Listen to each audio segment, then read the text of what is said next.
A drunk man swatted the book out of a passenger's hand, then stepped on it to stop the passenger from picking it up. The passenger knew they couldn't stand up to him, so turned around and walked away. A group of drunks then started harassing a girl who was alone. And just then, the man sitting in the back suddenly broke into a strange smile. He stood up. The girl looked at him as if begging for help, but the man paid no attention. He walked past the drunks toward the front, took the driver's phone, gently talked the driver into getting out of the vehicle, then closed the door. At that moment the man looked over at the group of drunks. The drunks all turned to look at the man. All of a sudden the man reached into his pocket, pulled out a revolver, and emptied all the bullets from the gun.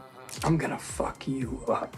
The drunks erupted all at once. Et ze sich the man leed out as cornfull-lauk. First the man told the girl to get away quickly. Wen the man stepped out of the bus. He gave the phone back to the female driver, then limped away. It was 3 a.m. when he got home. His wife was waiting for him. She helped treat his wounds, but this one fight got him tangled with people he shouldn't have crossed. Those drunks were gang members, and one of them was the gang leader's younger brother. When the leader saw his brother beaten so badly, he swore to find the man and get revenge. They found the man's transit card at the scene, and soon tracked down his home address. The man was a retired secret agent. That night, he was supposed to have dinner with his family. But before they could start, he sharply sensed several cars pulling up outside the house. Years of agent experience told him these people had come to cause trouble. He made a quick decision, told his family to put down their utensils and get to the basement right away. His family was terrified, but followed his instructions to the basement door. The man opened a hidden security door he'd installed, and the basement turned out to be a bulletproof bunker. Don't call the police, the iron door closet. And he was ready to face them by himself. Outside 7 armed gangsters were closing in on the house. Suddenly all the lights in the house went out. The gangsters turned on their flashlights, broke the door lock, burst in, and searched the dark for their target. Unfortunately, in the end the man was taken down with a taser.